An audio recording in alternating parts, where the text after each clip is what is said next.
April 2026, 02:14 a.m., somewhere over central Iran. The cockpit of the F-15E Strike Eagle is a cathedral of green light and digital noise. 200 feet per second, Mach 0.94. Mission profile, classified. The pilot, call sign Viper, has done this run before. Different theater, same darkness. Then the aircraft speaks, not with words, with a sound every combat aviator prays they never hear. Master caution, engine fire, left, 4 words, half a second. The entire mission changes. His hands move before his brain finishes the sentence. Right hand on the throttle, left hand confirming the warning, eyes scanning. The fire isn't dying, it's growing. The airframe shudders, not turbulence. Structural compromise. Something hit something that should never be hit. He has seconds, not minutes. Seconds. Eject. Survive. Hide. The sequence is burned into muscle memory. Handle pulled. Seat fires. 0 to 300 miles per hour of cold Iranian sky in a fraction of a heartbeat. The Strike Eagle, a $70 million machine, continues forward without him, a ghost aircraft trailing black smoke over the Zagros foothills. The parachute opens. He doesn't look up to admire it. He's already scanning the ground below. Rocks, ridgeline. No lights, no roads. He pulls his survival radio, turns it on, then off. Immediately, because somewhere below, Iran is listening. Eject, survive, hide. That's the whole plan now. CTA-1. Before we go further, if you want more breakdowns like this, real missions, real tactics, no filler, hit subscribe and join the Ground Zero Stories community. Every week we bring you the conflicts shaping the modern world, told the way they actually happened. Now, back to Iran. Act 1, alone in the dark. He hit the ground hard, rocky slope, southeast of Isfahan, elevation, approximately 7,400 feet. He rolled, assessed, no broken bones, right knee, damaged, functional. He buried the parachute under loose shale in under 4 minutes. Standard, practiced, essential. Then he moved, not toward civilization, away from it. Captain Daniel Marsh, Viper, had one goal in those first 60 minutes. Distance. Put distance between himself and the impact site of the Strike Eagle, which had gone down approximately 11 kilometers northwest. That wreckage was already a beacon. Iranian military radar had almost certainly tracked the aircraft's final descent. Ground units would be mobilizing. He had maybe 90 minutes before the search perimeter would sweep his location. He moved uphill. Always uphill. Higher ground meant better radio line of sight when the time came. It also meant harder terrain.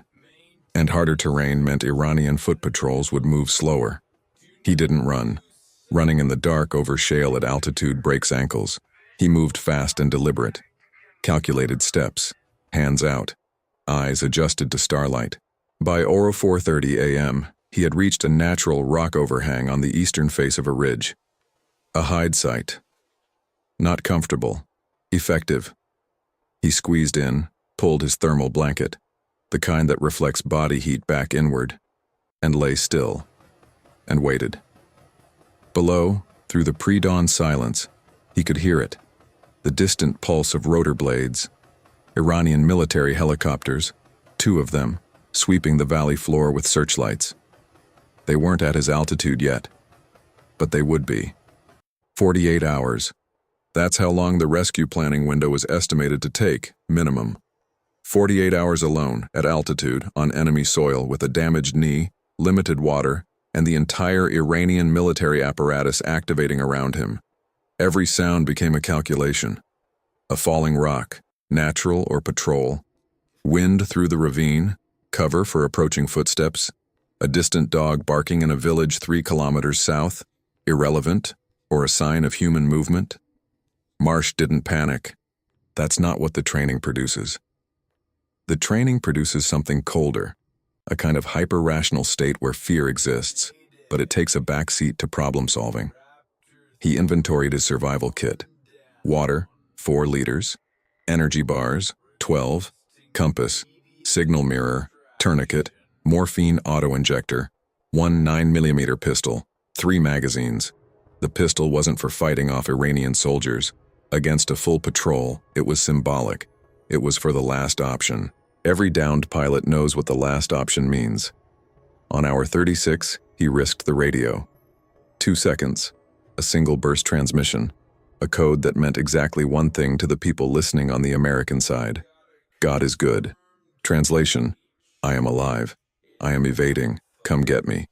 14,000 miles away, actually far less given carrier positioning in the Gulf, that signal hit a receiver and triggered a sequence of events that Marsh would never fully learn the details of. But he felt its effects 22 hours later. Act 2. The Intelligence War. The moment God is good hit the relay, the clock inside the intelligence community shifted gears. This wasn't a search and rescue operation, not technically, not legally. This was a deniable personnel recovery mission inside a sovereign nation that the United States was not officially at war with. Every decision made in the next 36 hours had to be 3 things simultaneously: effective, fast, and invisible. The CIA's Iran desk activated a protocol that most people will never read about in any declassified document. Step 1. Information warfare. Within 6 hours of the signal, a coordinated leak went through Iranian state-adjacent social media channels. The story: the F-15E had been shot down by Iranian air defenses. The pilot was confirmed dead in the wreckage. Iran's military had won. This wasn't accidental. It was manufactured. The goal was to reduce the urgency of the ground search. If Iranian commanders believed the pilot was dead in the wreckage, the sweeping patrol perimeter would eventually compress back toward the crash site, not expand into the mountains. It bought time, not much, but some. Step 2. Electronic suppression. A coordinated package of jamming was deployed from assets in the region. No specific details of platform or position, but the effect was measurable. Iranian radar coverage in the specific mountain corridor where Marsh was hiding developed what operators called a soft hole. Not a blackout, a degradation. The kind that looks like equipment malfunction rather than deliberate attack. Step 3. Human intelligence activation. The CIA does not publicize its assets inside Iran, but assets exist, have existed for decades.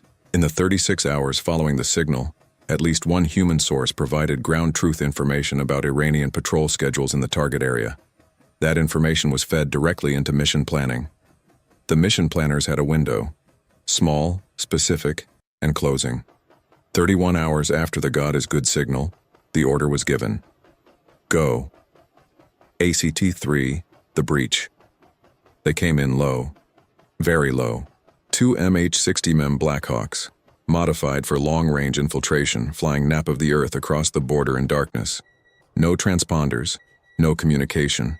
Terrain following radar doing the work that human eyes couldn't. The crew and the team inside knew exactly what happened to helicopters that flew into Iran and didn't come back. The operators were from DevGRU, Naval Special Warfare Development Group, publicly SEAL Team 6, the unit that doesn't officially comment on its operations, its personnel, or its existence in any given location at any given time. 12 men, 2 aircraft, 1 objective.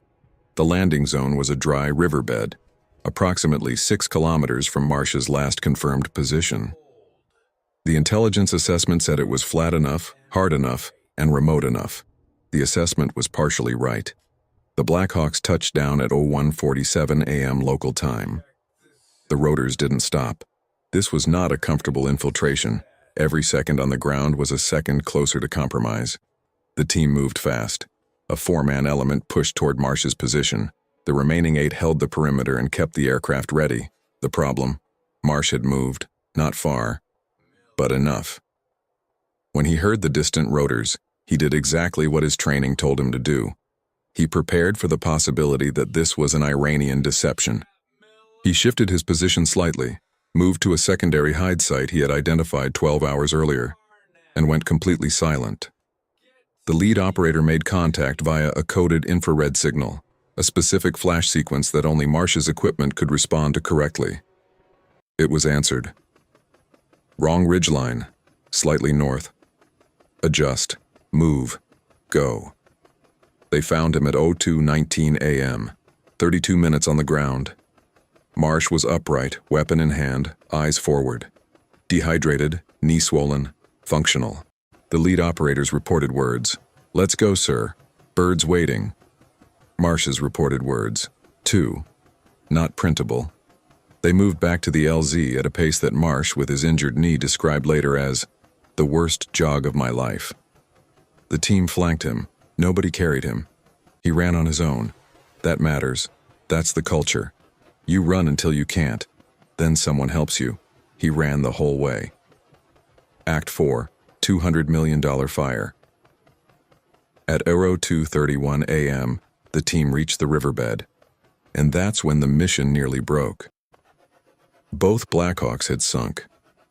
Not dramatically, not catastrophically, but the dry riverbed, assessed as hard-packed, had a subsurface layer of fine silt.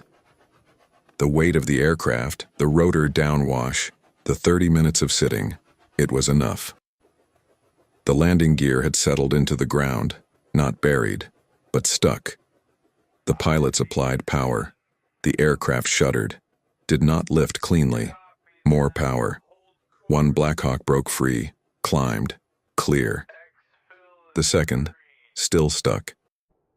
38 seconds of additional power application. The aircraft moved, but something in the landing gear strut had been stressed. The pilot assessed, flyable, but marginal. He called it marginal. He flew it. But the mission wasn't clean, and one piece of equipment had been left behind in the scramble. A specialized electronic warfare suite, mounted externally, that had sheared off during the extraction of the second Blackhawk. The decision took 11 seconds. The equipment could not fall into Iranian hands, not because of its monetary value, because of what it would reveal about American electronic warfare capabilities. Its existence on Iranian soil, recoverable, was an intelligence catastrophe in waiting. The call was made before the helicopters were clear of Iranian airspace. A strike package already orbiting at altitude received the coordinates. The riverbed, and everything left in it, ceased to exist at 02:44 a.m. The explosion wasn't dramatic from the air. A flash, a secondary, then nothing. The cost, classified equipment valued at estimates ranging from $150 to $200 million. Destroyed in a deliberate strike, on purpose, cold, calculated, to protect a secret, to protect a life. Both, actually, in that order. In that moment, you can't separate them. The two Blackhawks crossed back out of Iranian airspace at 03:12 a.m. Total time inside Iran, approximately 90 minutes. Captain Daniel Marsh was transferred to a medical team aboard a forward-deployed asset. IV fluids, knee assessment, debrief beginning within the hour. He never saw the explosion. He was already gone. Epilogue. The verdict. Here's what this mission actually was. Not a war story, not a Hollywood sequence. A policy decision disguised as a rescue operation. The United States made a choice. One American pilot's life was worth a cross-border incursion into a nuclear-adjacent nation, the destruction of $200 million in military hardware, the activation of top-tier special operations assets, and the diplomatic risk of discovery. That choice was made without hesitation. And that's the point. The code of no man left behind is not a sentiment. It is a strategic calculation. It exists because without it, no pilot flies the hard mission. No operator goes into the dark valley. No soldier holds the line when holding the line seems impossible. The promise of recovery, the promise that the nation will come for you, is load-bearing. Remove it, and the entire structure of warfighting at the elite level begins to crack. $200 million is a lot of money. It is also 4 fewer F-35s, 18 months of a carrier group's operational budget, a number large enough to be abstract. But here's what it isn't. It isn't a pilot. It isn't a trained, experienced, irreplaceable human being who took years and millions to produce and who carries inside his head 1,000 things that no machine can replicate. The Iranians know what happened. They're not saying it publicly, because admitting that American Tier 1 operators flew into their territory, retrieved their target, and flew out, without Iranian forces stopping them, is not a headline the regime wants. The Americans aren't talking either. This is how these things work. But it happened. And what it tells every adversary who is paying attention is simple. If you put an American in the field, uniformed or otherwise, the most capable military machine in human history will reach into your backyard and take him back, at whatever cost, at whatever risk. That's not arrogance, that's doctrine. And doctrine, demonstrated, is the most powerful message a military can send. CTA 2, the question. Now here's the question we're leaving with you. And we want your honest answer in the comments. Was one pilot worth $200 million? Was he worth the risk of a wider war with Iran? There's no easy answer. And that's exactly why it's worth asking. If this breakdown gave you something, a new angle, a fact you didn't have, a question you hadn't considered, then you're in the right place. Subscribe to Ground Zero Stories. Hit the bell. Because the next mission is already being planned somewhere, and when it happens, we'll be the first to break it down. Stay sharp, stay curious. We'll see you in the next one.